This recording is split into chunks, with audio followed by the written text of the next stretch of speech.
Good morning and welcome to the AM News. Residents of Nkwanta in the Nkwanta South municipality of the Oti region say they fear recent flooding in the area could collapse the bridge. Now, the steel bridge caved in 3 years ago as a result of heavy trucks crossing. Though a directive was given by Roads Minister Nkwanta to get it fixed, the bridge is still faulty. Peter Seno reports. Is it a helpless situation for residents in Nkwanta South municipal capital?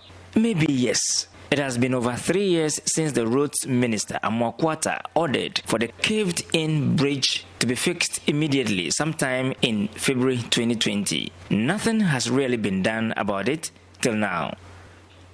Residents who were on site refused to speak to JoyNews because they had complained over the years, but to no avail.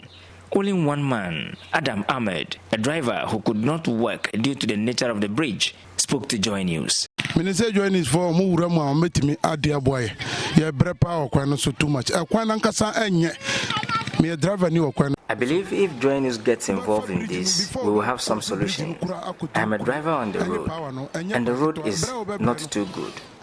For you to move from here to Kwe and Power, it is not that easy. We are just appealing to the authorities involved to get this bridge fixed for us.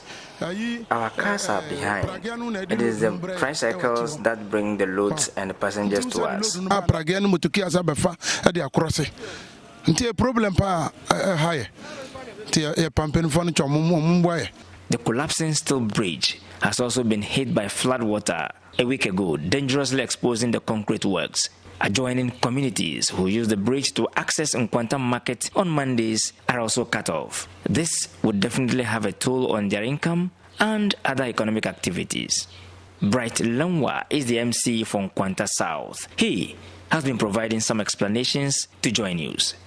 The bridge over the Gichebun Bridge River in Nkwanta town happened the way it is today because a truck that is loaded with foodstuffs supposed to overtaken by the load that it was carrying, and so it caused a cave-in of the bridge. And this has been the situation since 2020 thereabout. Since then, we have made several attempts to create some diversions so as to avoid commuters from using that bridge, because in our own estimation, it has become a deaf bridge and any disaster could occur on it. He denies the broken culvert in the water was due to poor work done by the contractor, adding it was done earlier 2022 to pave way for works to begin on the metal bridge. I don't want to believe the work that the contractor did on the culvert, which is the diversion, was a shoddy work. No. It was well constructed, but the volume of water that comes is high. And take note, that was also a temporary work. It was done early 2022 so that engineers will have access to come and work on the metal bridge. So the diversion, which is made of culvert, was done according to specification. But how helpless is the situation? The MC does not agree it is a helpless one, even after 3 years of the bridge being in a dangerous state without any action. I wouldn't say it's a helpless situation because since the last event, we've again communicated with our superiors. I reported to my immediate boss, the regional minister, and my sector minister. I was at the Federal Road Department as well with reports of pictures and other things that shows that, yes, the bridge has been devastated again. And for now, it's gotten more serious than it used to be. I want to believe that very soon action will be taken on that. Until such time that the orders of the road minister to get the bridge fixed immediately are carried out, students and other road users risk their lives walking on this danger. Peter Senu for JoyNews.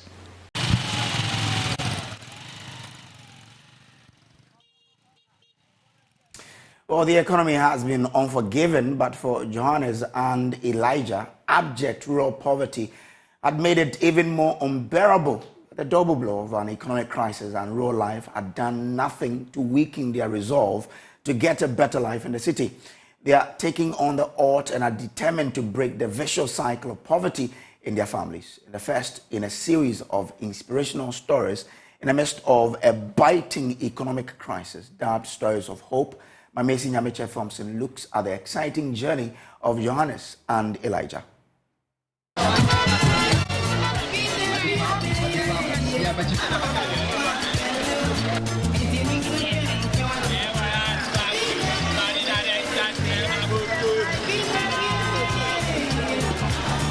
Welcome to Accra. Here, to survive, one needs to be resourceful, resilient, and master all ingenuities to create a space to call home. Meet 27-year-old Johannes. He aspires to make it big in Accra. He lives in this kiosk in the heart of Spintex, the retail hub. I ended up here after my senior high school education. Then I called my brother that I needed work, and he said I should come. So when I came, he got me a place. I never know people used to sleep in wooden structure. I never see some before. Johannes' journey from KJB was tarred with hope and expectation. A good job to live his dream. The Volta region of KJB for him had become stale. I want to be a politician. I want to go and do political science. Okay. Yeah. But as time goes on, the dream changed. Yeah, football. So back in school, I used to play. But I've never had it in my mind because it's my passion, but I never thought of being a footballer. But when I come to Accra, I mean, training with people, going to play football at places, I say, nah, things have to change. And I try pushing myself, traveled out of Ghana. His new estate is crammed with countless wooden structures carved out by dream hopefuls to the pathway of their desired future. And Johannes' home is one out of 140,637 locks to find their feet in the city. The limited access to proper housing forces 8.8 million Ghanaians, 27% of the population, to live in slums. The numbers are likely to go up as the urban centers continue to look attractive to the youth from the hinterlands like Johannes. It is mid-morning in the estates. Johannes and his friend Elijah get ready to go to work at the biscuit factory located about 500 meters from where they live. Their estate is a gold mine of cheap labor for the factories and shops in the neighborhood, which they mine every now and then for their businesses. As a factory mechanic, Johannes earns a little above 1,000 cedis a month. This caters for his rent, remittances to his family, and everyday expenses. There are a lot of things in my mind to achieve, but here, like the case, I have siblings in school, one in nurses training, recently one completes senior high. So they do call, I may say, our dad is no more. So it's like pressure is on. With more than 5.4 million residents in Accra trying to make ends meet, Johannes is carefully looking to carve a niche for himself. He's working on opening a bread shop in addition to his factory work. Where the system push you to, that's where you move. Yes. Now the system is hard. You can't decide to make things comfortable for yourself. It's impossible. Yeah. So when the system strikes, you strike. The aim is to amass enough money to further his football career outside the country. I have a work, my handwork, I bake bread. So right now, that's what I want to focus for now. I want to get container and then buy materials and start baking. Then I'll see the way forward. I really won't rely on company money, the place I work, but I see that no, it can't match. To other stories now, and one of the schools featured in season 2 of Ghana's School of Shame has received furniture to cater for over 400 pupils in the Bakbagba Primary School in the Nanumba North municipality after government donated 100 dual desks. A licensed cocoa buying company, Fedco, also donated 100 desks. Features editor Jojo reports that the furniture situation in the school has been permanently solved.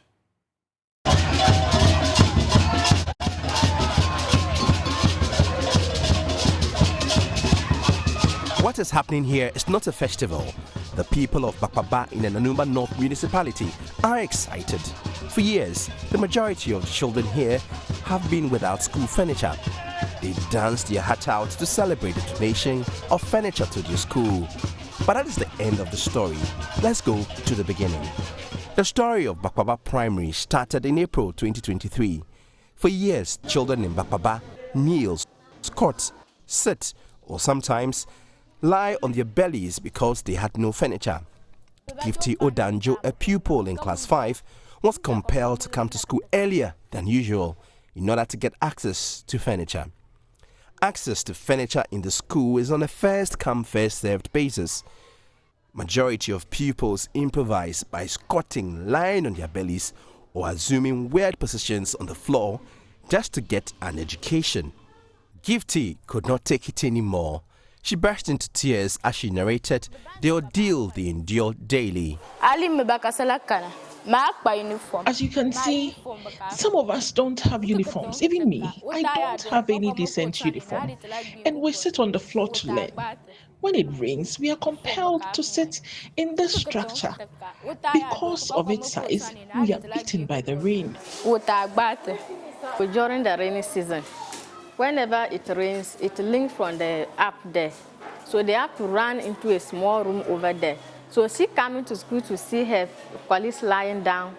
When she look at it, she feels sad. So and that was what made her cry. I feel bad. The Ministry of Education donated 100 dual desks to the school, but the school needed 100 dual desks more. Fedco, a local licensed cocoa buying company, came to the rescue and donated 100 dual desks to completely cater for the needs of the students. We thank God for giving us the opportunity to do this for our community. The furniture was handed over to the Municipal Education Office, and they also handed it over to the school. No child has been left behind. They all have furniture.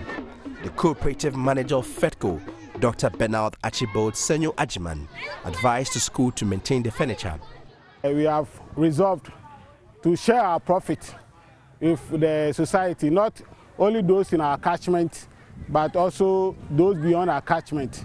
So when we got the news from JoyNews, we felt that these children who are future leaders deserve to have the furniture that is required to promote effective learning. They have also put other support that they required, not for Bakbaba school alone, but schools in the district. We will look at them, and once we have the resources, we will try as much as possible to support them. Gifty Odanjo is excited.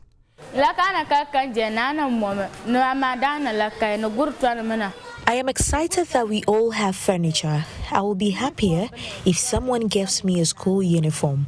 That will be great. Well, her tears have dried, replaced with a smile. This is the Bakbaba DA Primary School, Primary 5. Last time it was pure disaster here, but now the children get to learn with some dignity. So, Gifty, what do you have to say to all of us? Thank you so much. You're welcome. You're welcome. JoyNews partner for season 2 of Ghana Schools of Shame, School for Life, is also excited that private companies are helping. Amadou Zuliyadin, the advocacy and policy influencing specialist, speaks for School for Life.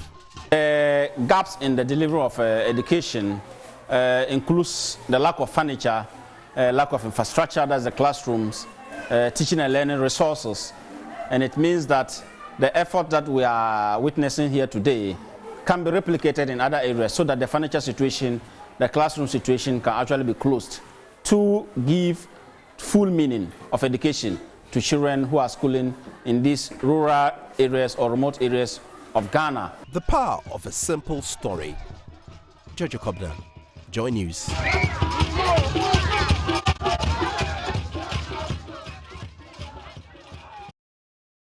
Now, the Ghana Investment Fund for Electronic Communications, GIFEC, is professing ICT-driven solutions to the myriad of Ghana's developmental needs. The fund hopes the rollout of the Data Transformation Agenda program will augment the government's investment in science, technology, engineering, and mathematics STEM activities.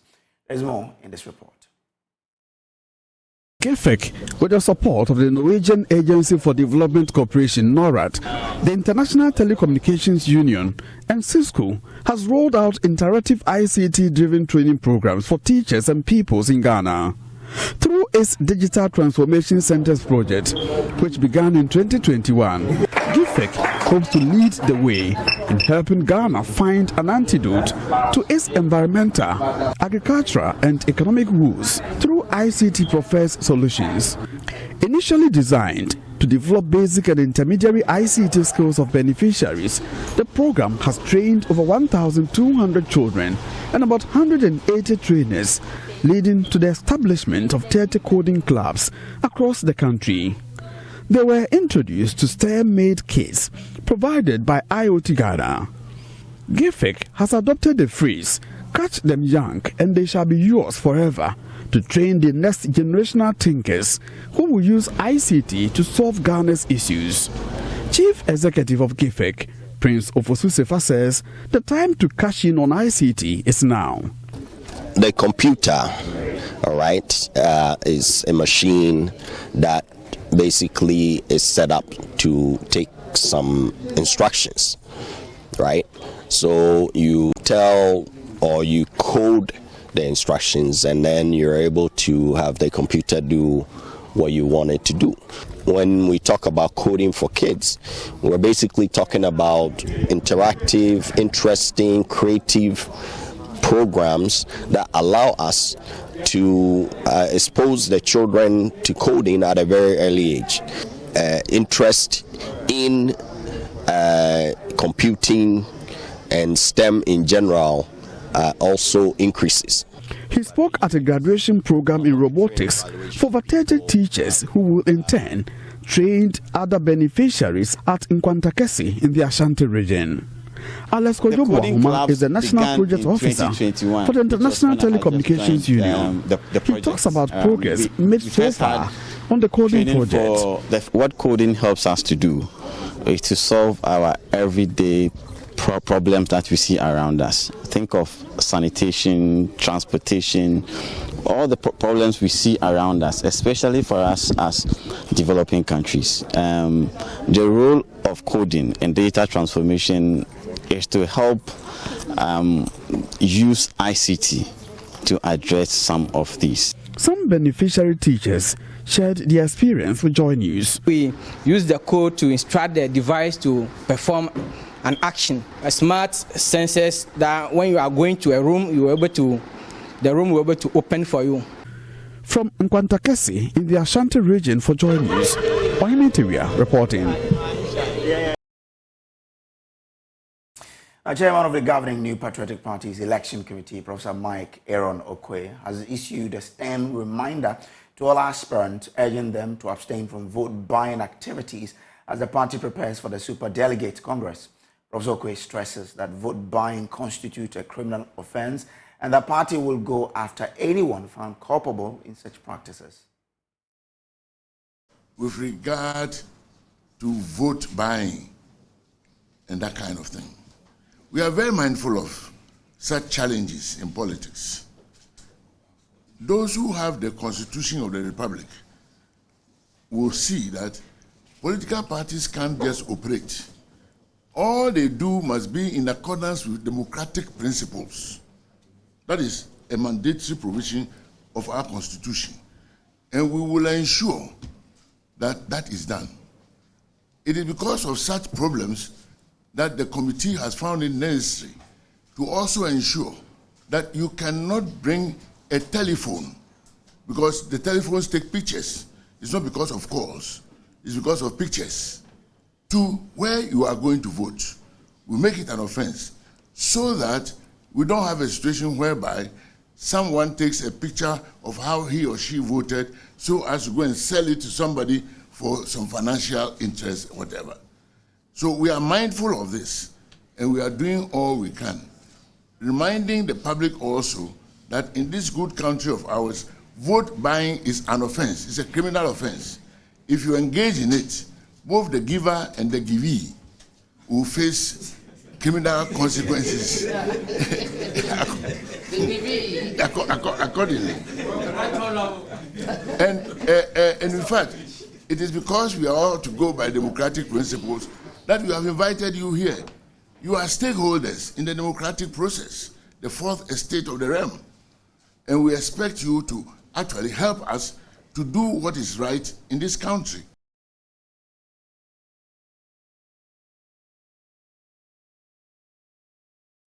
Now, the Chale Water Festival is ushering in a new era at the Blackstar Square, its surrounding avenues, and within the Osu community. This festival, which commenced on Monday, drew a diverse crowd from various corners to partake in a celebration of arts and culture.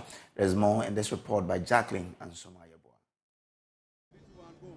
Currently, we are at the Osu Castle, and yes, it is the 13th edition of the Chale Water Festival. And when we came here, all the people were getting registered, artists were putting up their artworks, and many more. Today is the first day. They are about to start with the procession. So join me as we join them to procession into the Osu town. Okay, so you're about to start with the procession, and I've got a couple of diasporans here. I want to talk to them and find out why they traveled all the way to come here. So hello, how are you doing? Hi, fantastic. How are you? I'm good. Can you tell us your name? My name is Motlhale Boikanyo. I can't pronounce that. And what's your name? I love that. Paul. Paul, thanks for saving me. Anyways, you traveled all the way from South Africa to come to Ghana to witness the Chale Water Festival. Why? Because this is one of the biggest festivals of its kind in all of West Africa, so we couldn't, wait to come and experience it in person. We are also showcasing a film on Wednesday, so we are quite excited about that. Okay. Yeah. All right. What about you? Yeah, same thing. I am one of the actresses in the film, so we're showcasing the film, The Deal, on Wednesday. We just want to know more about it. So, can you tell me more about what just happened earlier? We are processing from the Christian World Council to the Osu Township. Now, as you can see, we have the Osu Ulomo, who is the principal chief Ulomo of the Osu Stu. Yeah. So, you need to, once you are passing to somebody's house, you need to go to the person's house and ask for permission. Okay, so that was what you did earlier? We went there for the Ulomo to pray for us so that it will be a successful procession. What is going to be any bad or any negative energy should drive away. Okay. So we went there to pay homage to the ancestors. Okay. So as you can see, we went to the Ulomo's place to pray for us so that we can have a successful procession. Okay. All right, Ni, I see you have this around your neck. What does it signify? And first of all, what's the name of it? It's called Isoup. In the local language, you call it Nyanyina. Nyanyina? Nyanyina. Okay. Nyanyina, but that is called Isoup. They are used to drive away negative energies. As we process through the township, there are some bad and negative energies around. So this is in spirituality, it's used to drive away negative energies and also serve as a cleanser for purification. All right.